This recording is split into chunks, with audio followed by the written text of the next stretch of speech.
Hello everyone, welcome to my channel. In today's video, we are going to discuss about nationalism in India. In nationalism in India, second topic is Mahatma Gandhi and the national movement. What is that, Nana? Mahatma Gandhi and national movement.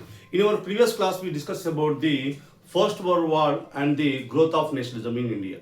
Okay, in which we have discussed many things. What was the impact of in economic front and as well as social front. Okay, right. In today's video, we are going to we have yesterday we also discussed this one.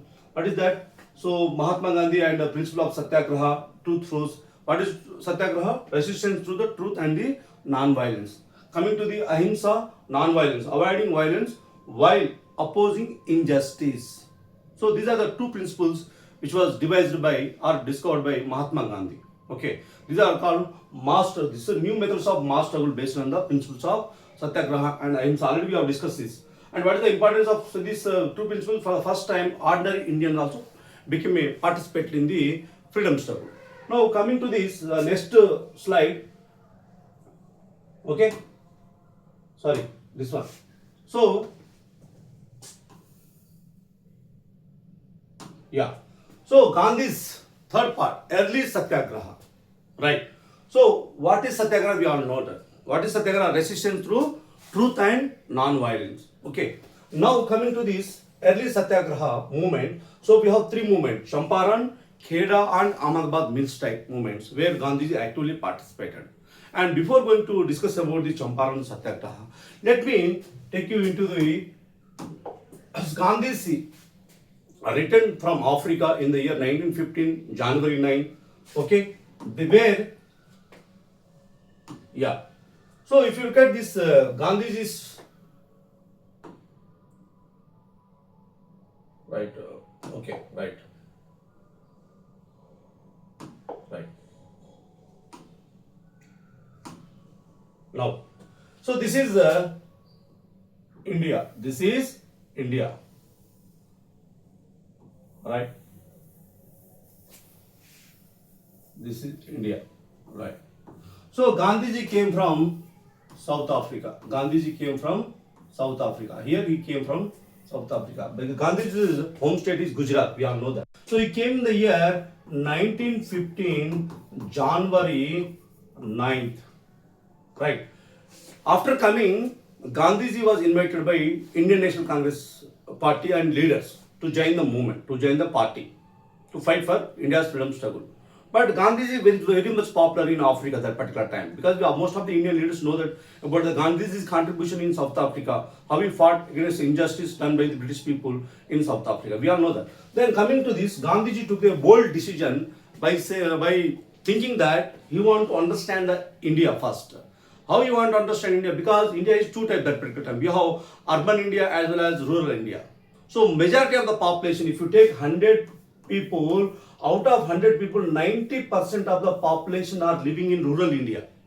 So he need to understand the rural India, and he need to educate, he need to sensitize, he needs to correct the kind of a feeling how the rural people can bring, will bring to the freedom struggle. So this was his main intention.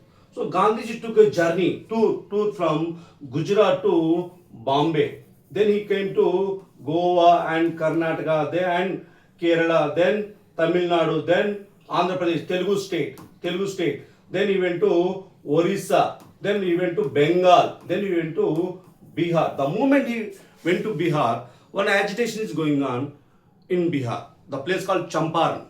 This is where Champaran Satyagraha started. For the first time, Gandhiji participated actively. For the first time, which Satyagraha means Champaran Satyagraha. So this is where the story will come. Champaran Satyagraha. What is that, Nana?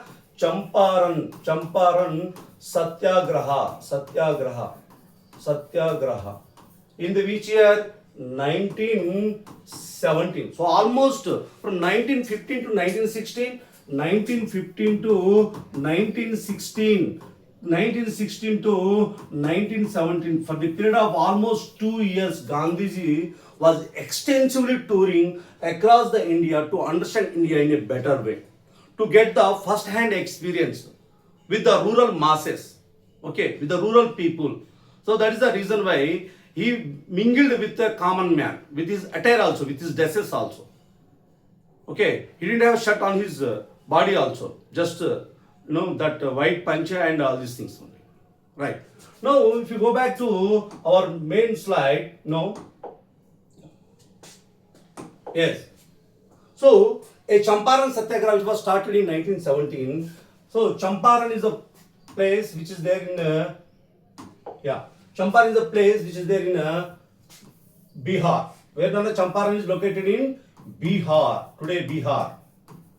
Okay. What was the problem? What is the main problem of this Champaran people? The people who are located in Champaran, or the farmers or the peasant? What was the main problem? Main problem is European indigo planters forced peasant to grow indigo under the Tin Katiya system. Which system, Nana? Tin Katiya system. So the European planters or the British government pressurizing the people of Champaran or the people of Bihar to grow indigo crop. Now, what is indigo? In your 8th class, again you have to go back to your 8th class. So, indigo is kind of a crop where we can get the blue color dye. Okay. And these European planters are sending to the dye into Europe, and where they are using in their cloth manufacturing, dyeing the cloths. Right. So, the European indigo planter forcing the Indian peasant and the farmers of Bihar as well as the rest of the country also, and to grow indigo under which system? Tin Katiya system. You need to understand what is Tin Katiya system. Suppose in Telugu state or some part of India we are called acre, 1 acre or hectares. We are using we are measuring the land in terms of hectares, and in some state it is called bigha, in some state it is called acre. So, 1 bigha is equivalent to 20 katiyas. 20 katiyas. So, 1 bigha is equivalent to 20 katiyas. Out of these 20 katiyas, 3 part, thin, 3 means thin. 3 katiyas should be left to indigo cultivation. Which cultivation, Nana? Indigo cultivation. So out of 20 katyas, 3 katya means out of 3 by 20, if you take 100, you will get 25. So 15% of the land should be allocated for indigo cultivation. So out of 20 katyas, how many katyas you are leaving? 3 katyas. So 3 by 20 into 100. 21 ja, 25 ja, then 3 into 5 ja, 3 5 ja, 15% of the land must be allocated for indigo cultivation by the farmers or the peasant. So this was the main arrangement. That's why this system is called Tin Katiya system, which was very much prevalent during the 18th century, 17th, 18th and till 19th century. Right. And what was the Gandhiji's action? I told you, Gandhiji by the time he reached Bihar, because he took the decision to tour India, to know India better way, and then he can participate in the India's freedom struggle, right? So he's doing some kind of field work, field work. We are going there, understanding their people's problem, studying their problems, and looking for a solution. It's a kind of field work. Anthropology, in social science research especially, I want to highlight you, because since you are a social science student, okay, and studying social science, so social science deals about the society and human relations, right? So we are studying the society, we are studying the people, we are studying the people's problem, we are studying the people's grievances. And by the time, and by looking at this, their stock of the situation and the student problem, people's problem, and we can give some solutions. Okay. Similarly, Gandhiji studied the Champaran Satyagraha and their problems and investigated issues. Okay. So Gandhiji action. Gandhiji investigated peasant grievances. What is the main problem which is faced by peasants? You should understand, peasant means a small landholder having around 2 acres or 3 acres. The person who is having owning the land or having the land 2 acres, 3 acres is called peasant. Suppose whom we are calling farmers we are calling if the farmer has land more than 5 acres, 6 acres, 7 acres, 10 acres. If he is having large land, he is called farmer. If he is having small land, means in small land holding, we can say he is a peasant. If the large land holding 5 to 10 acres, he is considered as a farmer. Whereas the person who is having small land holding, let us say 2 acres, 3 acres, maximum 5 acres, they will be called as a peasant, mostly tribals and rural people, etc., etc. So you need to understand, you need to differentiate what is the peasant and what is farmers. Very, very important. Many students are confusing peasant struggle, peasant satyagraha, farmer agitation, etc., etc. You should understand that. So Gandhiji's plan of action, what is the action? Investigate the peasant grievances. Grievances means problems. What is grievances, Nana? Problems. So he organized a peaceful protest.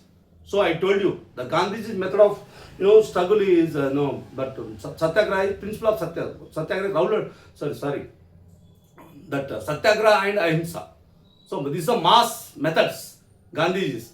So two methods he popularly devised, started, invented, where in South Africa, very tested, verified. So he has done all trials. So in South Africa, and the same methods he is using in India also. For the first time, he introduced the Satyagraha in Champaran. So what is Satyagraha? I told you, resistance through truth and non-violence. And what is Ahimsa? Ahimsa means not interfere, not involving in non-violence activities. Okay. Next, so outcome. So British accepted many demands. So what is the outcome of Gandhiji action? British accepted many demands which was levied, which was put forward by the farmers. And Gandhiji's first successful satyagraha in India was successful. So you may be asked one question. What was the Gandhiji's first successful satyagraha in India? So you have to answer. It is the Champaran Satyagraha, which took place in the year 1917. Now question arises. Where the Champaran is located? In the map painting it will come now. So in the map painting you have to locate Champaran in Bihar. So in our map video I will tell you what is no. Now coming to the next slide. So next is Kheda Satyagraha. Which Satyagraha? Kheda Satyagraha. So again Kheda Satyagraha. Again we need to go back to our okay. Kheda Satyagraha. Where Kheda is located? Let us say this is India, right? And this is India, right? And Gandhiji from here to here he went to Bihar. We all know that in Bihar which Satyagraha he participated? Champaran Satyagraha. Champaran Satyagraha. Next after this he went to Gujarat. So in Gujarat he participated Kheda, in place called Kheda. Kheda. That is called Kheda Satyagraha. Kheda Satyagraha. Now what is the Kheda? Okay, where the Kheda is located? I told you in Gujarat. Where Nana? Gujarat. Then what is the problem which faced by the farmers, especially the crop failure due to drought? You should know what is drought. Okay, so drought is a condition where you cannot grow the crop in a good manner. So due to less rainfall, due to climatic condition, due to weather condition, due to pest attack, the crop is attacked by pest. Okay, some diseases. Okay, and due to low rainfall, you cannot yield a good production. You cannot yield more. So there is a crop, it leads to crop failure. Crop was failed. The crop was failed. Then, what was the demand of the farmers? Okay, so farmers requested tax remission. What is remission? Exemption. What is remission? Exemption for this year, because government is getting taxes from the farmers, from the peasant, from the workers, from the employees also, from the merchant business, because they have to pay taxes to the government. The way today we are paying taxes to the government through direct tax and indirect tax. You might have heard the name called direct tax, income tax, GST, goods and service tax. We have custom duty, okay, and we have corporation tax. We have different type of taxes. Okay, we have surcharges, etc., etc. So we are paying to the government, and government is spending for the public welfare. That's how the government is running. From where the government will get the money? It is from the public only. So people are paying money directly, indirectly. Whatever you are buying, your notebooks, your pen, your soap, your oil, everything will be taxed. So we need to pay taxes on that, and the tax will go to the government. So that's how the government system is running. Similarly, in British period, government is collecting taxes from the peasant, farmers and other people, and running their administration and sending some of the money to their mother country, that's called Britain.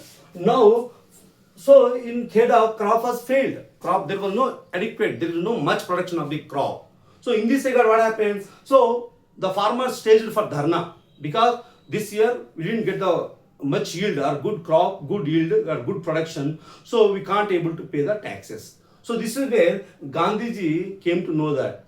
So farmers are facing the problem, and now it is the time to deal with in a satyagraha way or in a non-violence way.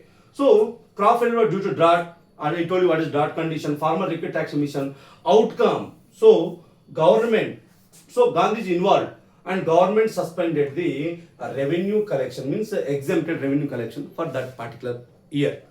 So because of the Gandhiji involvement, so he made a deliberations with the British authorities and the British local collector, tax collector, and so there was a amicable treaty. Amicable treaty means a friendly treaty, and negotiation was took place. In that negotiation, so he convinced the British authorities, please don't collect tax this year because this is the real problem. Crop was failed due to drought.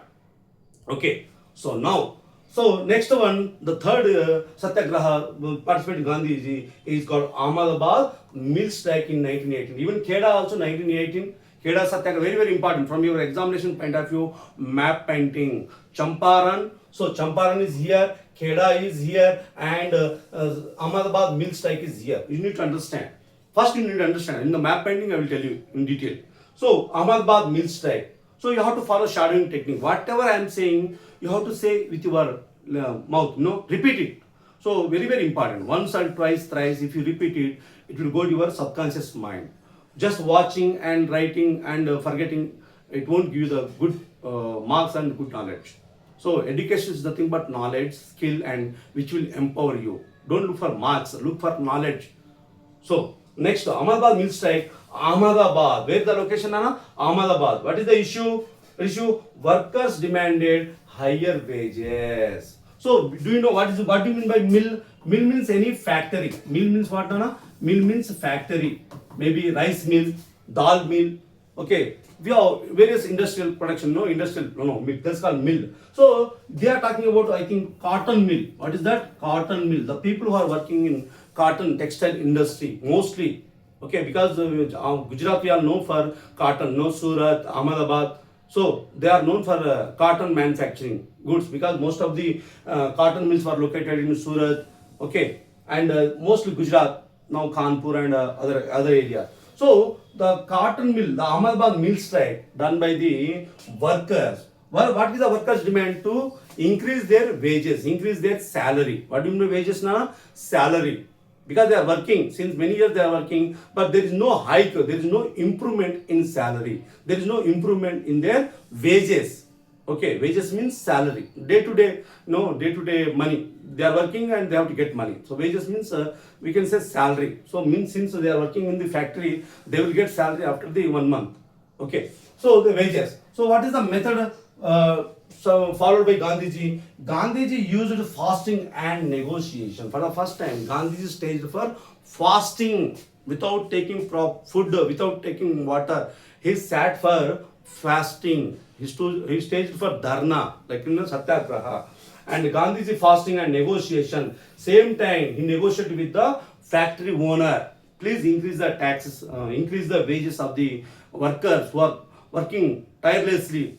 Working, hard, doing daunting tasks, tirelessly means they are working very, so hard. So, yeah. And what was the result? Because workers secured wages increases. Finally, the wages of the workers were increased and this problem was solved. So, in this way, Gandhiji, he was planned to tour India, and while he was touring, he had come across many problems. So most of the prominent problems were Champaran issue, that is against the indigo cultivation, Kheda Satyagraha against the crop failure to tax exemption or remission, and third Ahmedabad mill strike. The workers are fighting against workers are fighting for wage increases or increase of their wages. So in these three satyagrahas, Gandhiji was succeeded and became a well-known figure in India's freedom struggle that particular time. So if you go into the next Next slide. Next slide. That is Rowlatt Satyagraha. Very, very important from your examination point of view. Right? So, Rowlatt Satyagraha. Very, very important. So, the Rowlatt Act 1919 was a draconian act. We can consider draconian is a dangerous act introduced by the British government at particular time. So, what was the features of this Rowlatt Act? So, his Rowlatt full name is Sir Sidney Rowlatt. Sir Sidney Rowlatt. He came India to oversee the 1919 reforms. Actually, he came for that purpose. Okay. So, according to Rowlatt Satyagraha, one of the infamous act actually, it's an infamous Draconian Act and Rowlatt Act. Against this Rowlatt Act, Gandhiji launched Rowlatt Satyagraha. What is that? Rowlatt Satyagraha. Always remember, what is Satyagraha? Resistance through truth and non-violence. It should be in your lips actually. It should be in your mind. Satyagraha and Ahimsa. Resistance through truth and non-violence. Okay. Now, what was the features of Rowlatt Satyagraha? Allowed detention without a trial. So, what is detention here? Allowed means allowing government or allowing the authorities to arrest the people. So, detention means taking into custody or arresting people without proper trial. Suppose in your locality, so something has happened, some big quarrel or something, some kind of incident took place. Both parties are beating each other. Some incident took place, and both the people went to police station, and they filed a case. They have written the letter. Complaint letter to the police officer, that is sub inspector of police, by saying that this fellow is beating me and this fellow taken something from my house or something theft happened. So police will do interrogate. First they will do interrogation or investigation. That is the normal procedure, and file a FIR, first information report, and they file a charge sheet in the court, and there is a due process of law. There is a due procedure. But here in Rowlatt Act, without doing investigation, without doing proper investigation, and they can arrest any people without a trial. Trial means now what? Without investigation. So good or without investigation. It's good or bad? It's very bad. How can you arrest with a person without trial? Whether he's accused or no, what he has done or not done, no one knows. It is the court has to decide. Right? It is the court has to decide. But without doing anything, you are arresting people and keeping him behind the bar, behind the jail. It's a good thing or bad thing? It's a very bad thing. So it was one of the features of Rowlatt Act. That is why Indians were fought against this Rowlatt Act and started Rowlatt Satyagraha by Gandhiji and our national leaders. Next, and second, this is the first feature. What is the second feature? Restricted civil liberties. Restricted civil. What is here, Nana? Civil means people. Remember, civil means people, or we can say public. You have civil service in India. UPSC, Indian Public Service Commission, which will conduct a civil service examination. So the so-called IAS, IPS, Indian Administrative Service, Indian Police Service, Indian Revenue Service, Indian Forest Service, Foreign Service, Indian Forest Service, all these are called All India Civil Service Examination. Here civil means is equal to people service. So they are serving the people. So civil liberties. The people have some liberties, some freedom. What freedom? I told you in the Indian Constitution we have fundamental rights. Right to equality, right to freedom, and cultural and education right against exploitation, right to freedom of religion, right, and right against constitutional right to constitutional remedies, right to legal rights, something like that. Property rights, it was deleted. Right to property was deleted. Actually, we have 7 fundamental rights, but right now we have only 6 fundamental rights. The right to property was deleted. Now it's made it as a legal right under Article 300A. So that is different story. But here civil liberty means what, Nana? So every person has some rights. Right to freedom. What is that? Right to freedom. Right. And right to movement. You can move from one area to another area. And right to form your association,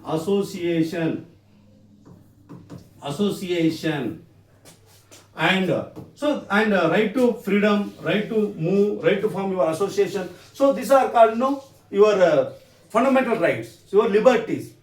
Okay, and right to profession, whatever you want to do, you can do it.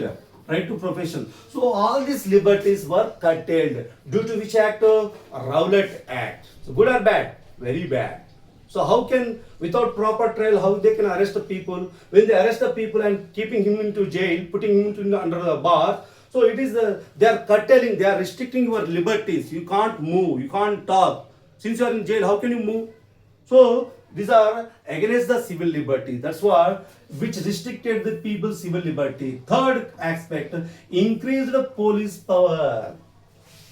So this Rowlatt Act actually increased the police power. Now the police can arrest any people without proper warrant, without proper detail, without proper trial. So they can arrest anyone. Suppose the policeman didn't like Dr. Charu Majumdar, he can arrest me without any trial. So which increase whose power? Which increase the police power. When they increase the police power, he can use the power with forcefully, and there is a disturbance in the society. This is called. So these are the, remember, these are the three features. What are the features of Rowlatt Act? Then you have to write all these things. No, and why Indians opposed it? Why Indians opposed it? So it violated the basic rights of the Indian people.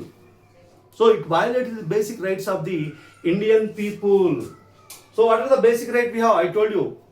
Fundamental rights, right to equality, right to freedom, okay, cultural and educational right against exploitation, freedom of the religion, okay, then right to constitutional remedy. All these are rights, basic rights, which is given by the constitution. Okay, those are called basic rights. So these rights are violated due to which act, Nana? Rowlatt Act. Which act? Rowlatt Act. Third, second one, seen as a symbol of colonial oppression. Very, very important.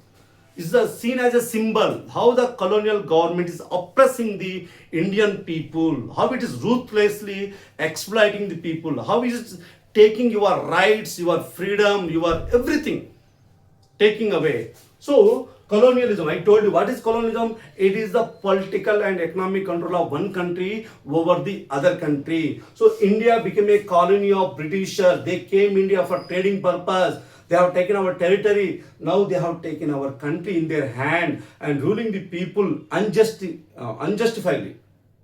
We can say unjustified. It's unjustified. Okay. Now colonial oppression. So it is seen as a symbol. Which is seen as a symbol of colonial oppression?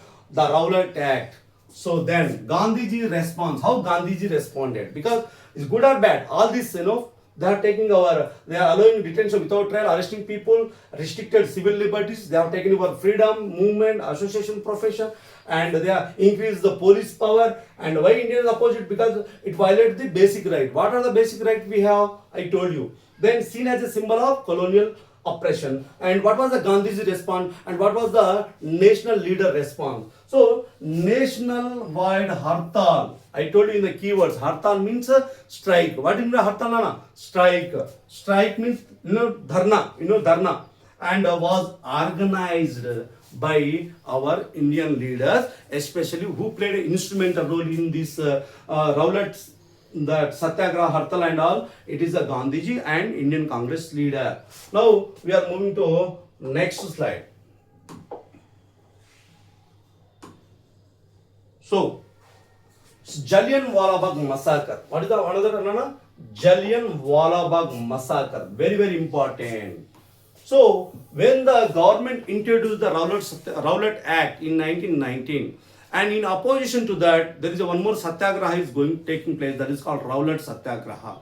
During this, satyagraha, during this agitation, during this strike, during this hartal, one big event took place, which was the turning point in Indian freedom struggle history. In the history of India's freedom struggle, what was the turning point means Jallianwala Bagh massacre.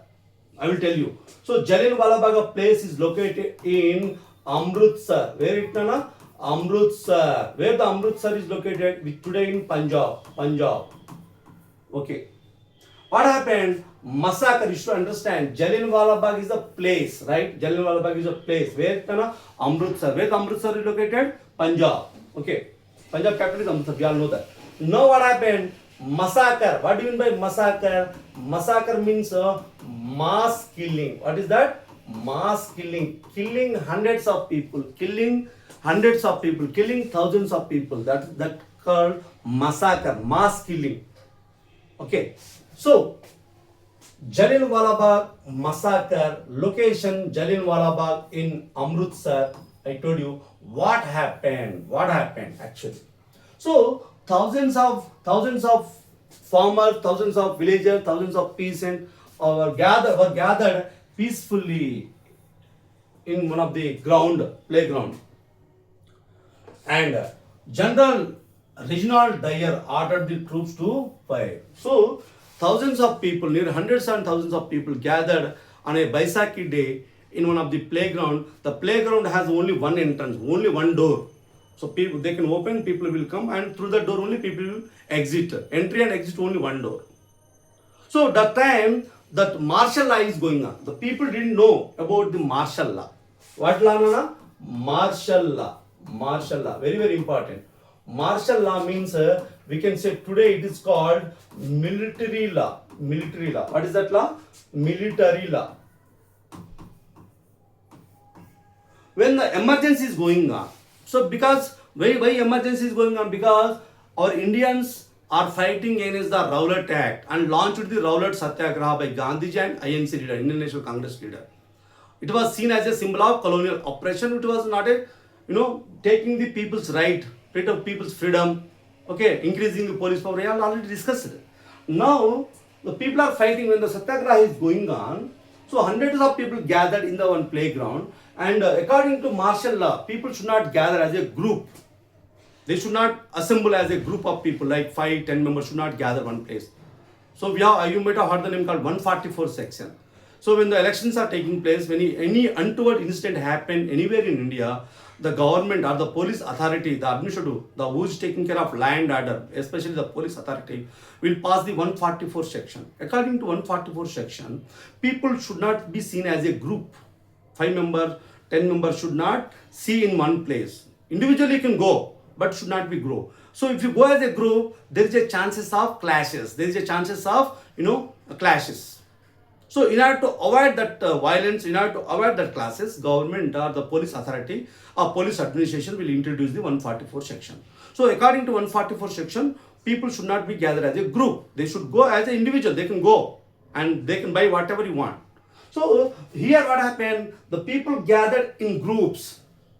And by seeing that, General Dyer ordered the troops to fire on the gathered people. And as a result, what happened? What is the consequence, Nana? Hundreds were killed and injured. Hundreds of people were killed and hundreds of people were injured badly, and shocked the entire nation for the first time in the history of India. After modern Indian history, after 1857 revolt, it was a major incident took place in Indian history where nearly hundreds of people were killed and injured badly, and which shocked the entire country. What British government doing in India? Is it good or bad? So people are thinking about it. So this is a time to send them back to their country. And this how, and what happened? Increased the sentiment of anti-British feeling immediately. The people of rural India, the people of urban towns, everywhere, people are discussing, thinking, it is the draconian country, it's a draconian rule which killed nearly hundreds of people. It is so they are fighting against that. And what is the historical importance now for this Jallianwala massacre? It is a turning point in India's freedom struggle. It is a turning point in India's freedom struggle. So you may be asked, which incident which triggered as a turning, which will be considered as a turning point in India's freedom struggle, means you have to write down Jallianwala Bagh massacre. The Jallianwala Bagh massacre took place on 13th April. Which month, Nana? Which date? 13th April 1919. So this is the 13th April 1919. This incident was took place. and it was considered as a turning point in India's freedom struggle. So with this, in today's video, I will close it, and tomorrow we'll discuss about the Khilafat and the non-cooperation movement 1920 and 1922. So I will see you in the next video, and I hope you are getting something from this video. And yeah, if you have any comments or any doubt, you can post in your comment box so that I can clarify those doubts. Suppose you want some extra information with regard to the Rowlatt Act and what are the other features and who are the members of the Rowlatt Committee. Okay, and one of the members from the Rowlatt Committee is from Indian. One of the judge was there. I will tell you. So if you want extra information, I will let you know. And please, thank you for giving this opportunity. All the best. No.